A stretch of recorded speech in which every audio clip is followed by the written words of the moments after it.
नमस्कार, आवाज देश की में आपका स्वागत है। मैं हूं प्रतिबिंब शर्मा। ऑर्गन डोनेशन यानी कि अंगदान को केंद्र में रखकर बात करेंगे आज स्वस्थ सबल भारत की। 16 महीने के रिशांत के ब्रेन डेड होने के बाद पूरा परिवार सदमे में था। 5 बहनों के बाद रिशांत के जन्म से पूरा परिवार खुश भी बहुत था, लेकिन 16 महीने बाद ही उनकी खुशियों को नजर लग गई। रिशांत छत से गिर गया और इलाज के दौरान ब्रेन डेड की स्थिति में पहुंच गया। ऐसे में परिवार ने हिम्मत दिखाई और इतने छोटे बच्चे के अंगदान का फैसला किया। उसके हार्ट वॉल से एक बच्चे की जान बचेगी और दोनों कॉर्निया से 2 अन्य बच्चे इस दुनिया को देख सकेंगे। हाल के दिनों में असमय मृत्यु को प्राप्त होने वाले शिशुओं के अंगदान से कईयों को जीवन मिलने के समाचार सामने आए हैं, लेकिन अंगदान को महादान मानने वाले भारत में अंगदान की वास्तविक स्थिति क्या है, आज हम जानने की कोशिश करेंगे। क्या आपको पता है कि भारत में 5 लाख व्यक्तियों की मृत्यु अंगों की कमी के कारण हो जाती है? 2 लाख व्यक्ति लीवर की बीमारी से मर जाते हैं। 50,000 व्यक्तियों की मौत दिल की बीमारी से हो जाती है। 1.5 लाख व्यक्ति किडनी ट्रांसप्लांट के इंतजार में रहते हैं। सिर्फ 5,000 व्यक्तियों को ही किडनी ट्रांसप्लांट हो पाती है। अंगदान में भारत दूसरे देशों से बहुत पीछे है।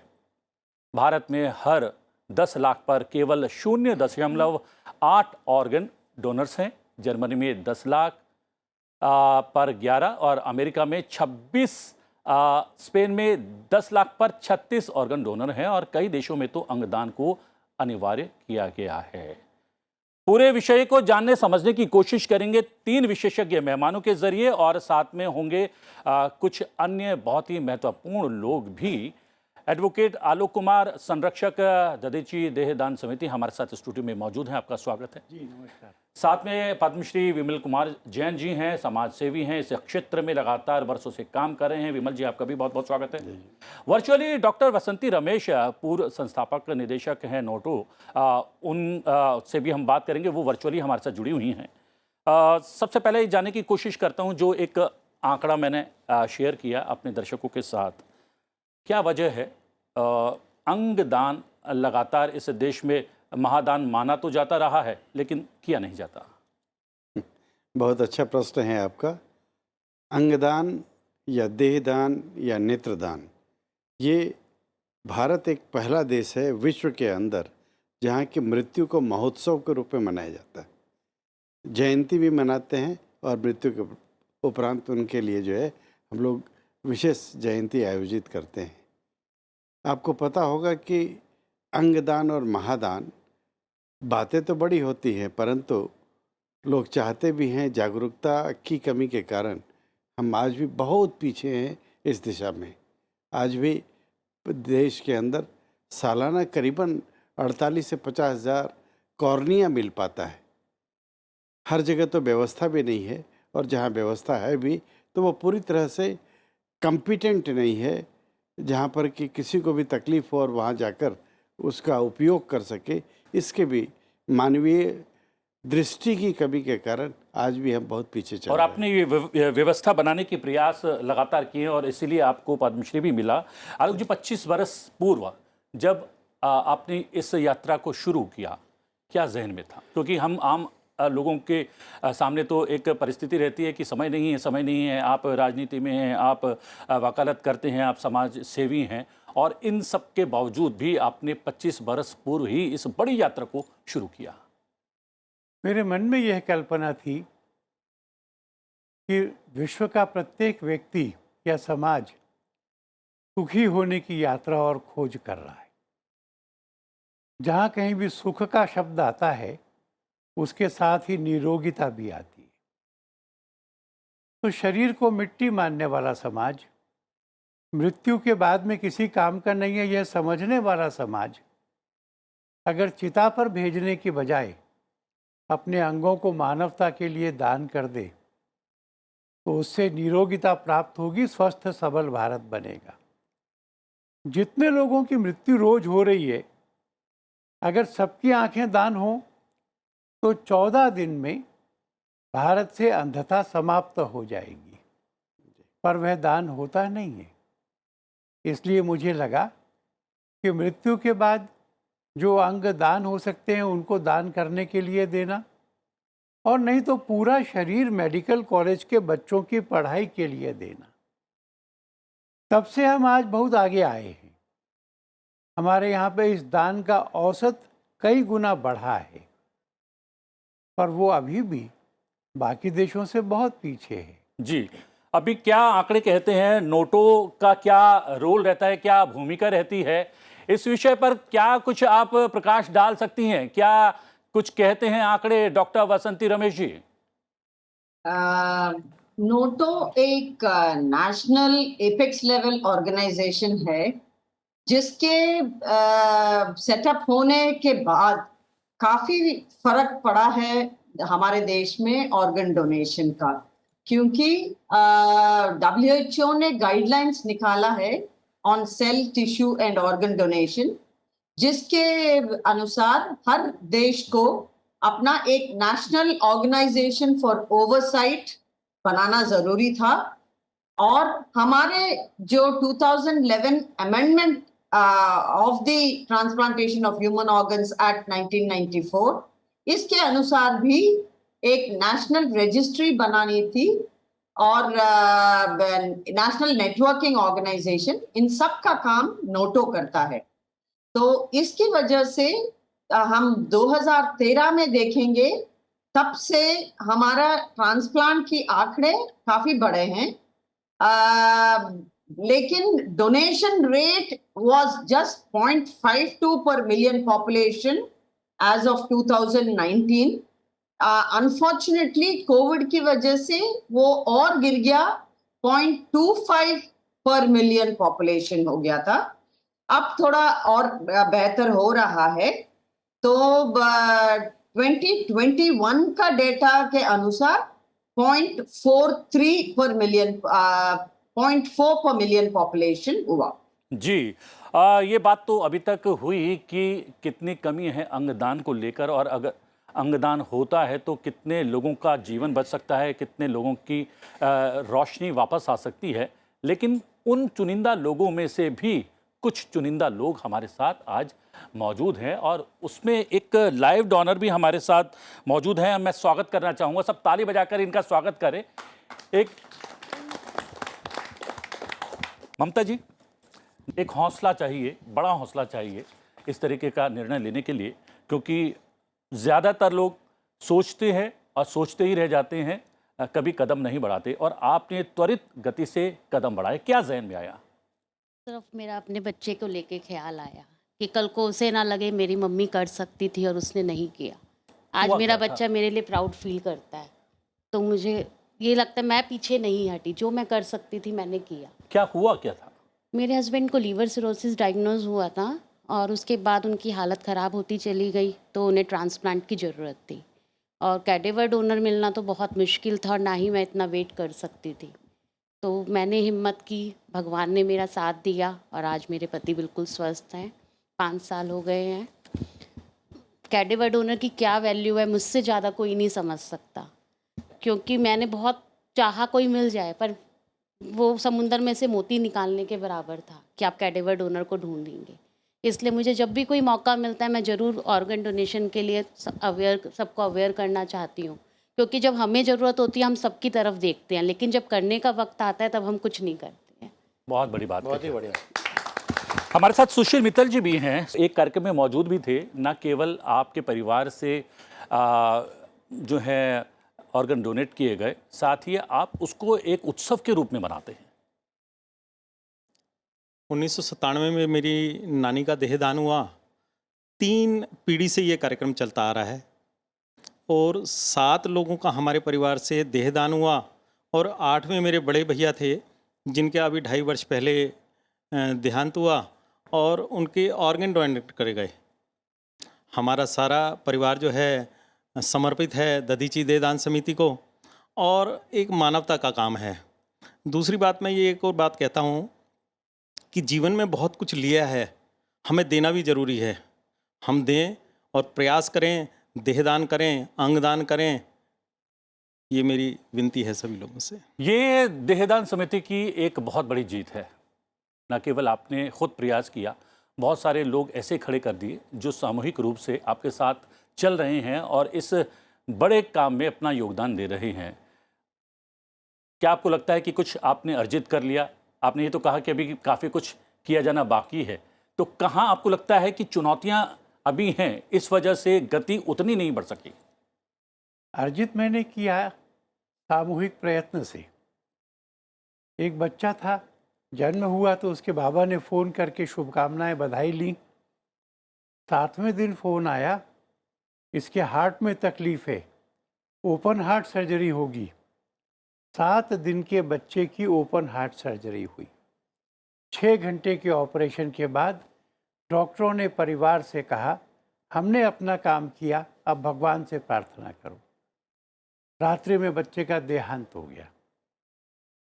उसकी देह को यह कह के मेडिकल कॉलेज को दान कर दिया कि यह हमारी खुशी के लिए नहीं आया था, ये बच्चों को पढ़ाने आया था।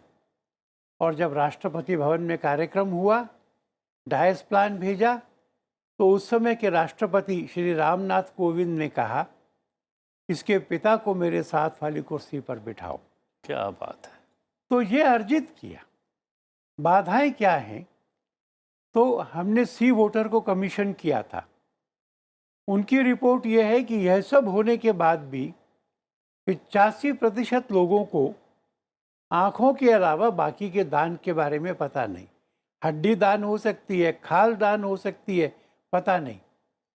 और जिनको बताया जाता है, सर्वे ने कहा उनको अच्छा लगता है। तो इस इग्नोरेंस को दूर करना, अज्ञान को दूर करना, ये सबसे बड़ी चुनौती है और ये सबको मिलकर करना होगा। ये चुनौती आपने भी पार की है। कहाँ तक पहुँची आपकी यात्रा? और बिहार में विशेष रूप से जो काम आपने किया है उसको पहचाना भी गया है और उसको सम्मानित भी किया गया है।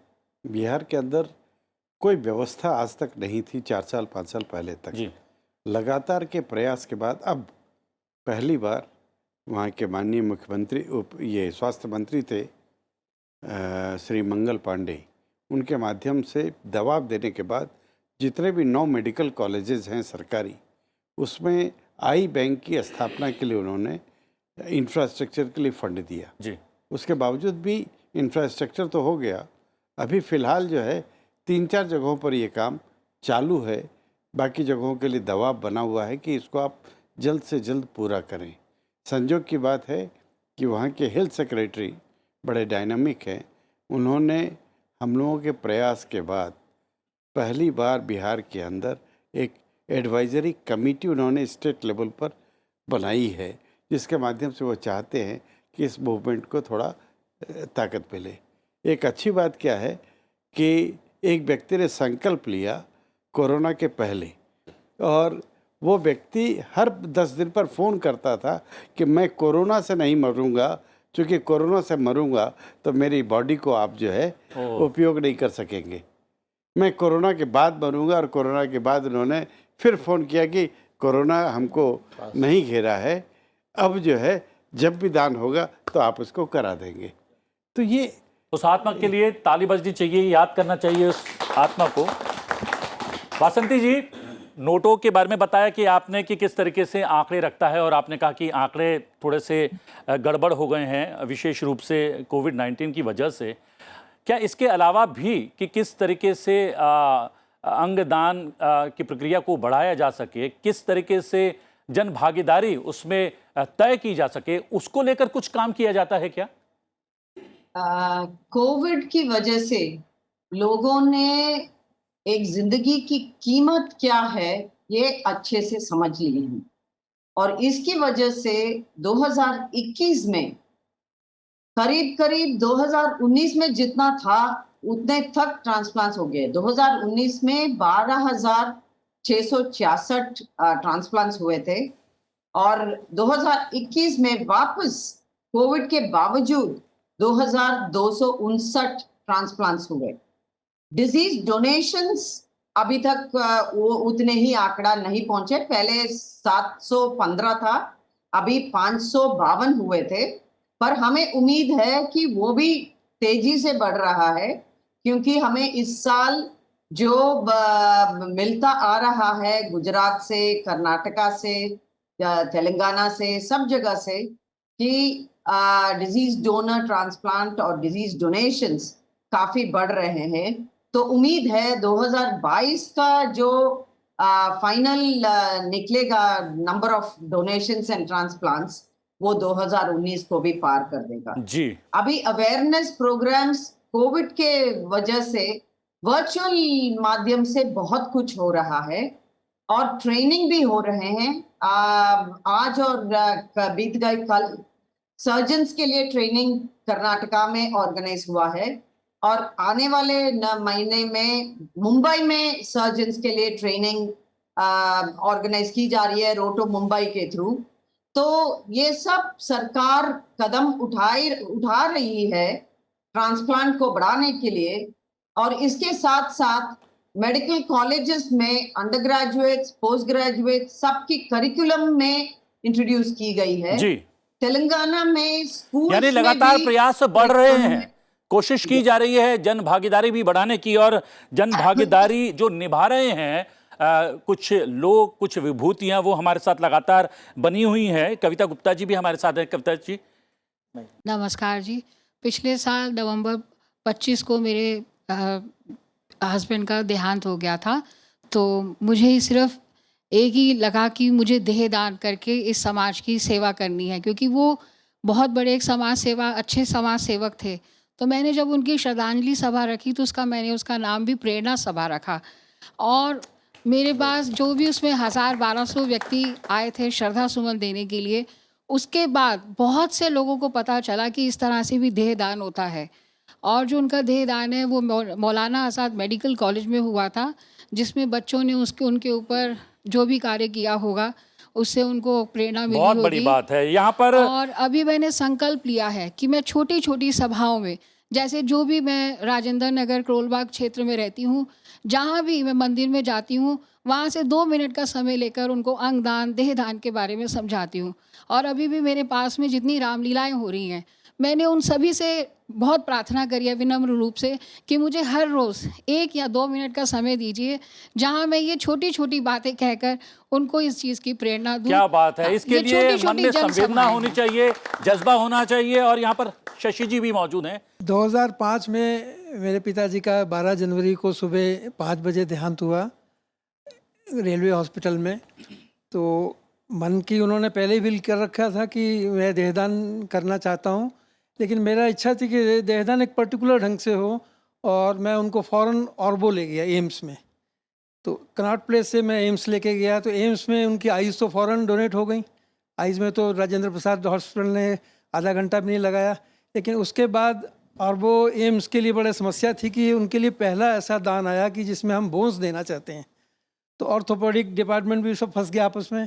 12 साढ़े 12 तक सब हमारे साथी माननीय लोक कुमार जी सब लोग आ गए कि इस बात को, जब कोई डोनर देना चाहता है, परिवार देना चाहता है, तो आप उसको लेना पड़ेगा। तो 1 बजे तक मीटिंग के बाद फाइनल हुआ। फिर उनकी as a patient, as a dead patient admission हुआ। सारे ऑर्थोपेडिक ऑपरेशन उस दिन के कैंसिल हुए। हमें शाम को 5 बजे बॉडी वापस मिली, तो उनके 12 मेजर बोन्स सर्टिफिकेट दिया उन्होंने, टिबिया फिबिया दोनों साइड की बोन्स, और उसमें आर्टिफिशियल बोन्स डाल के स्टिच करके दी गई। हमें बिल्कुल भी नहीं लग रहा था कि बॉडी में से कुछ लिया भी गया है जी। बहुत ही ढंग से हमें वापस दिया और फिर हमने संस्कार किया। क्या बात है। आज हम देख रहे थे एक बड़ा कार्यक्रम किया जिसमें देश भर के लोग आए, संकल्प लिया गया। संकल्प इसलिए कि जन भागीदारी बढ़े। इसके अलावा सरकार के पास भी एक प्रस्ताव आप लेकर जाने वाले हैं, यानी इसको और ज़्यादा गति देने का प्रयास करेंगे। यहाँ भी बहुत सारे साथी बैठे हैं। देश में 46 संगठन इकट्ठा हुए जी, जो इस काम को कर रहे हैं, और हमने इस आंकड़े को चुनौती के रूप में स्वीकार किया है कि 85% लोगों को इसके बारे में पता नहीं है। हम एक व्यापक जागरूकता अभियान चलाएंगे, सरकार की भी मदद लेंगे, मीडिया और सोशल मीडिया की भी लेंगे, और हम इस अज्ञान के अंधकार को दूर करके लोगों को देहदान के लिए तैयार करेंगे। सरकार को हम कहेंगे कि देखिए, लोग नेत्रदान करना चाहते, पर नेत्र बैंक बहुत जगह उपलब्ध नहीं है। अंगदान करना चाहते हैं, उसके लिए रिट्रीवल का इंतज़ाम नहीं है। हड्डी और स्किन दान करना चाहते हैं, उसकी सुविधाएं नहीं है। सरकार इंफ्रास्ट्रक्चर देगी, जनता में हम सब मिलकर काम करेंगे, तो ये जो आंकड़ा 1 करोड़ में 4 लोगों का है, हम इसमें बहुत बड़ा सुधार आने वाले 3 से 5 साल में कर पाएंगे। ये आंकड़ा छोटा है विमल जी, उसकी वजह ये धार्मिक मान्यताएं भी हैं। भारत एक धर्म पर चलने वाला राष्ट्र है, तो क्या धार्मिक मान्यताएं रोक लेती हैं अंगदान करने से? जब किसी के पास भी जाते हैं तो ये प्रश्न जरूर आता है कि यदि मैंने आँख दे दी तो अगली बार जो पैदा होंगे तो अंधे पैदा होंगे क्या? यदि किडनी दे दी तो बिना किडनी के हम आ पाएंगे क्या? ये भ्रांतियाँ हैं। आप भगवान ने आपको जो दिया है उसी को तो आप लौटा रहे हैं। कोई ऐसा तो नहीं है कि जो है कहीं आपने अपने से चीज़ों को क्रिएट किया है। ये भगवान का दिया हुआ अंग है। जब समाप्त हो गया, शरीर शांत हो गया, तो उसके बाद आप उन्हीं को अर्पित कर दीजिए। सब कुछ जी, का एक समाधान धार्मिक होता है। विभूति भी हमारे साथ मौजूद हैं यहाँ पर। जैन साध्वी जी हैं, आपका बहुत बहुत स्वागत है। यहाँ पर जो धार्मिक मान्यताएं हैं रोकती हैं अंगदान करने के लिए, लेकिन मुझे पता लगा है कि विशेष रूप से राजधानी दिल्ली में जो अंगदान हुआ है उसमें सर्वाधिक योगदान जैन धर्म से जुड़े हुए लोगों का है। ये आप सही कह रहे हैं। हमारी जो धार्मिक मान्यताएं हैं वो ऐसा काम करने से हमें रोकती है। आज से करीब 15-16 साल पहले जब मैंने किया तो उसके लिए कोई तैयार नहीं था। फिर सबको तैयार किया गया कि ये मेरा अपना निश्चय है कि मृत्यु के बाद मेरा शरीर जो है दान कर दिया जाए। धीरे धीरे सब उसके लिए राजी हुए। और फिर इतना ही नहीं, हमारे गुरुदेव जी का जो 75वां जन्मदिन आया तो मैंने गुरुदेव जी से निवेदन किया कि इस बार हमारा प्रोग्राम इसी विषय पे होना चाहिए और हम ज़्यादा से ज़्यादा मात्रा में लोगों को प्रेरित करके और देहदान और अंगदान का फॉर्म भरवाएंगे। तो हमारा 75 लोगों का था कि 75वां जन्म दिवस है और 75 लोगों से हम करवाएंगे, लेकिन करीब 101 लोगों ने उस दिन फॉर्म भरा था। क्या बात है। और यहाँ पर देहदान करने वाले बहुत सारे यहाँ पर विभूतियाँ हमारे बीच में मौजूद हैं, लेकिन स्वयं में चाहे उन्होंने देहदान ना किया हो या उनके परिवार में किसी ने ना किया हो, लेकिन इस प्रयास में सतत लगे हुए कुछ लोग हैं जो अलग अलग राज्यों से, शहरों से आए हैं। उनमें से कोई अपनी बात रखना चाहे। हमारा कर्नाटक और महाराष्ट्र में जी। बहुत संत लोग और मठाधीश बोलते हैं, जो धार्मिक गुरु है जी, ये सभी लोग भी हमारा ये कार्यक्रम में शामिल हो गए और उनका प्रवचन पुराण कीर्तन रूप से जागृति करने में हमें सहयोग दे रहे हैं। क्या बात है। और आलोक जी, आप, क्योंकि मैंने देखा कि धार्मिक गुरुओं के साथ आप बहुत सारे कार्यक्रमों में सम्मिलित रहते हैं, क्या आपकी उनसे बात होती है? उनसे बात होती है तो क्या कुछ निकल कर आता है? मेरा अनुभव बहुत अच्छा रहा है। श्री श्री रविशंकर जी से शुरू किया था, दीदी माँ साध्वी रितंबरा को फॉलो किया, मुरारी बापू जी के पास गया, जैन संतों के पास गया जिसमें आचार्य रूपचंद्र लोकेश मुनि थे। सबने कहा कि धर्म प्रवाहमान होता है, वो रुकता नहीं है। जिस समय अंगदान की व्यवस्था नहीं थी उस समय इसके बारे में कहा नहीं गया। अब व्यवस्था है तो ये करना धर्म सम्मत है। और कहा अगर किसी के पुण्य मोक्ष के लिए कम पड़ रहे होंगे तो देहदान करने से वो भी पूरा हो जाएगा और व्यक्ति को मोक्ष प्राप्त होगा ही। क्या बात। वह सब YouTube पर उपलब्ध है। मैं इंदौर से हूँ। पिछले 10 सालों में इंदौर में 12,000 कॉलोनी एकत्रित हुए हैं। 12,000 जी। यद्यपि यह आंकड़ा जब मैं राष्ट्रीय स्तर पर देखता हूं तो सुखद लगता है, परंतु वास्तविक दृष्टि में देखें तो इंदौर के नगर पालिका निगम में जितनी मृत्यु पंजीकृत होती है उस पंजीयन में वो 1% भी नहीं है।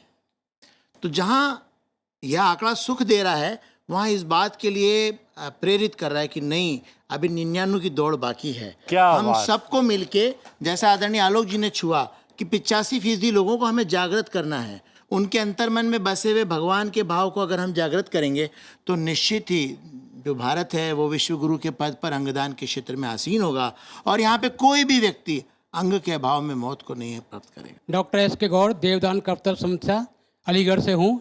मैं सभी लोगों को एक संदेश देना चाहता हूँ कि अगर मरने के बाद भी जीना है तो सबको अंगदान, देहदान और रक्तदान करना चाहिए। रक्तदान से इंसान स्वस्थ रहता है और इसके बाद इसमें कुछ भी अपना नहीं जाता बल्कि बहुत कुछ मिल जाता है। क्या बात है जी। मैं खंडवा मध्य प्रदेश से नारायण बाहेती।